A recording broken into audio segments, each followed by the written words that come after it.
All right. So the last three philosophers we've discussed are kind of collectively referred to as the Milesians, right? Because they all lived in Miletus, right? It's one school of thought that we can trace back.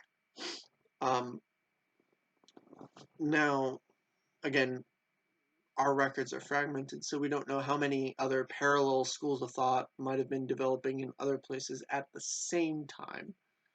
We know of some that are roughly contemporary with Thales and uh, Anaximander and Anaximenes,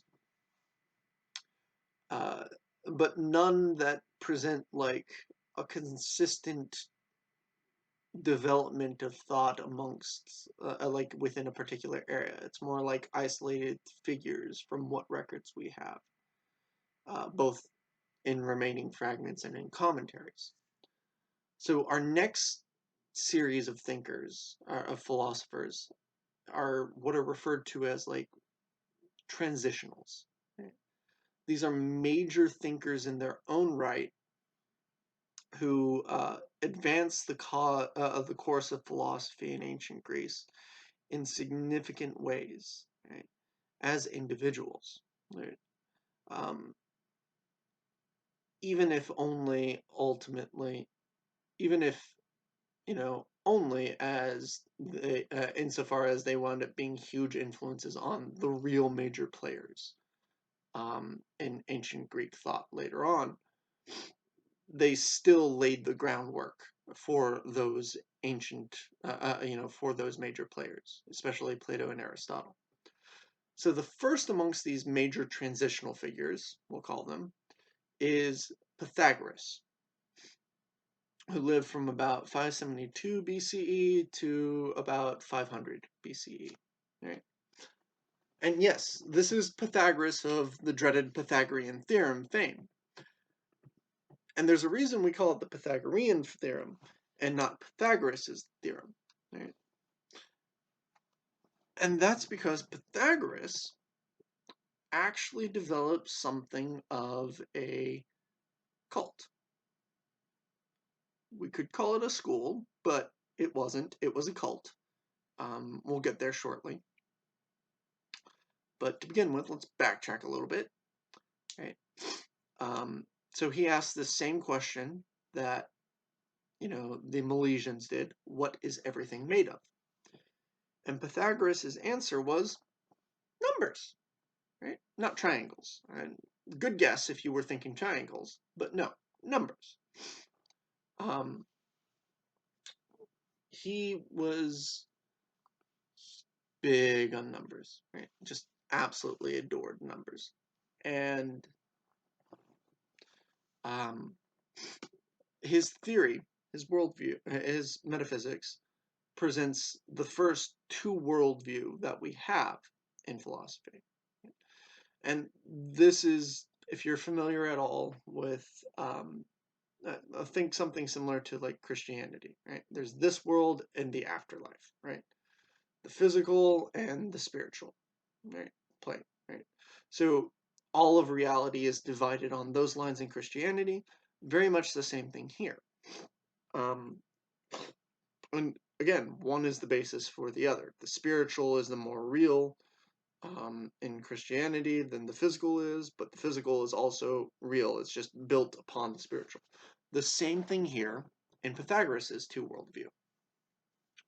So in his two worldview, we have what he calls the intelligible world, which is the real world, the one that's fundamentally real, not just apparently so. And this is the world of numbers, right? Where everything is just composed of numbers. Um, and then there is the sensible world, which is unreal, right? Or we should say it's ephemeral, right? It's not everlasting in the way that the world of numbers is. This is the world that we perceive and we live in, right? But the world that we perceive and we live in tells us things about the world of numbers, right? They're one of Pythagoras's other claims to fame, besides the Pythagorean theorem and his cult, is the discovery of two of the five golden harmonies. Right? you know anything about music theory, these are notes and progressions, scales that exist within nature, right? That and they can be mathematically expressed, right? Uh, in terms of ratios, right? Um, they're used in music theory. They're also used in varying degrees for like doing for determining biological classification early on, like prior to Lamarck and Darwin and everything. They were used for that as well. Um, these are things similar to the Fibonacci sequence where there's a set ratios we're talking about at play. So, according to Pythagoras, the soul is rational, right? Sorry, hold on, let me backtrack really quick. Uh, the importance of the golden harmonies in this case is that they show that nature itself is built on numbers, right?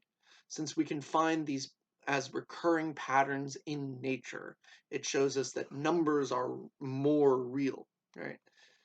It's not that this world isn't real, it's that it's literally built on the world of numbers, the intelligible world. So the soul, being rational then, uh, means that it is intelligible. It is itself like made of numbers, right? It's what binds the mind, the intellect, which can know numbers, to the physical world, according to Pythagoras. And if you lead the right lifestyle, once you die, you can go to heaven. But if you lead the wrong lifestyle, according to Pythagoras, once you die, your soul is reincarnated and you do it again until you get it right. So again, this is something we can see. We see kind of some heavy influence from, uh, Hindu thought or the thoughts of India. Right? Uh, Again, records of trade and exchange along what we now call the Silk Road, which at the time included India too. Um, we know Alexander the Great knew of India, right? So there's a lot of evidence of like exchange of ideas as well as commerce amongst ancient Greece and India and China as well. Um, okay, but what's the right lifestyle, you might ask? And what's the wrong lifestyle? Well, this is where the cult of Pythagoras comes in, right? The Pythagorean cult. Right? Because Pythagoras said in order to live the right lifestyle, right, you have to live, in order to get into what's functionally heaven, to be released from this cycle, you have to live the right lifestyle, the Pythagorean way of life. And there are two general features.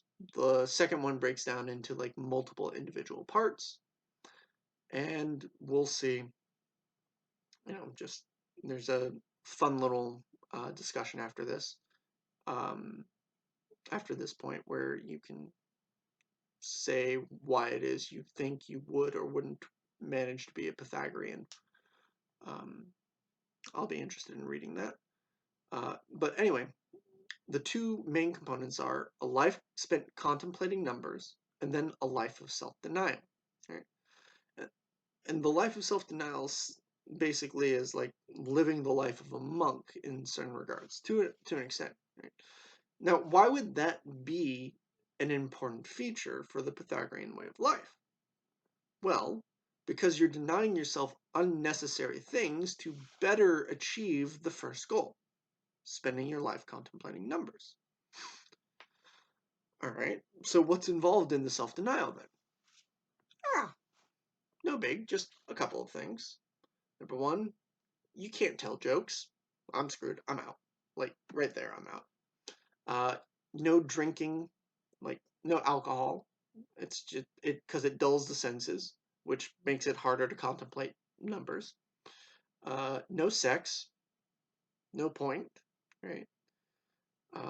Or at least a very limited amount of sex. Like, yes, you can procreate for the sake of creating new members, but that's,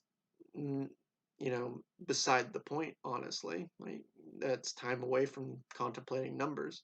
That's giving into sins of the flesh rather than of the mind. No, and then interestingly enough, no meat, right? And the reason for this is that meat costs more, right? Meaning that you have to work more, meaning less time spent thinking about numbers, right? So just go vegetarian so you can contemplate numbers better. And then here's where it gets really culty. No non-Pythagorean friends, right? So if you become a Pythagorean and the missus decides that she doesn't want it, and the missus decided that she wanted nothing to do with it, you would have had to have left your wife and children and family, right? Abandon society and abandon all hope, ye who enter here. So yeah, that becomes very cultish quite quickly with the last condition.